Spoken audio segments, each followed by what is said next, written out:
Hi everyone! Today I will be reading Amos the Sweater by Janet Lynn and Kim Lefebvre.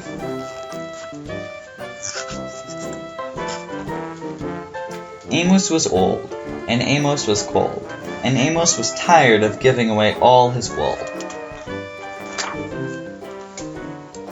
So one summer day when Aunt Hattie went out to the pasture with her big clipping shears, Amos balked. "Bah!" he cried. He butted Aunt Hattie, and ran away. "Amos, stop!" shouted Aunt Hattie. "Stop, Amos!" But Amos did not stop.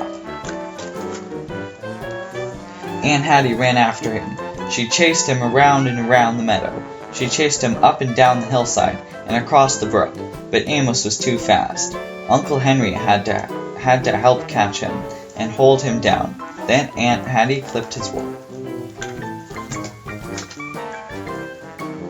"There now, Amos," she said. "That wasn't so bad, was it?" "Bah," said Amos. Aunt Hattie gave him an apple to make him feel better. But Amos did not feel better. He was old, and he was cold, and now he was angry.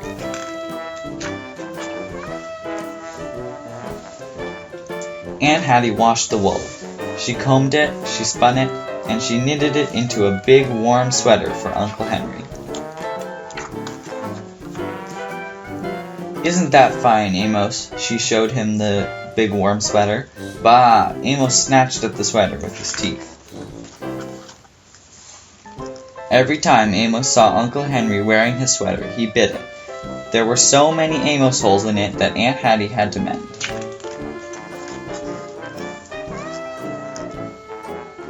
One hot day, when Uncle Henry left the sweater over the fence, Amos tried to pull it down. It stuck fast, and he made such a large hole in it, Aunt Hattie came after him with a stick. Aunt Hattie mended the huge hole. She washed the sweater and hung it out to dry. Amos waited for her to go back into the house. Then he made a jump for it, but the line was too high. One night, Uncle Henry left the sweater on the table in the back kitchen of the house. The door was open, the moon was full. Amos could see the sweater from his stall in the barn. He butted the stall door. He shoved it. He butted it. He shoved it. He butted and shoved until the door flew open. He dashed across the barnyard, into the back kitchen. He yanked the sweater off the table. Furiously, he pulled it this way and that. An end of yarn caught on his hoof. He pulled and twisted to get it loose. He tugged, he twisted, he bit, he rolled around on the floor. The more he struggled, round around him. Soon he was so tangled, you couldn't tell which was yarn, which was sweater, and which was Amos. "Bah!" he cried. "Bah! Bah!" In such rage, Aunt Hattie and Uncle Henry came running to see what had happened.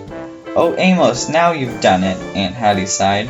Uncle Henry laughed. He began to unwind the yarn. Amos glared at them with his angry black eyes. Free at last, he stood up.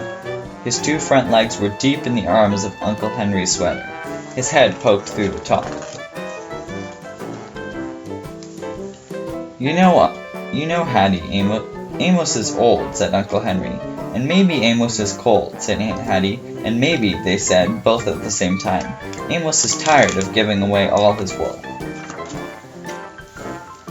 Now, if you go by the farm where Aunt Hattie and Uncle Henry live, you will see the sheep out in the pasture. There is one standing a little apart. That is Amos.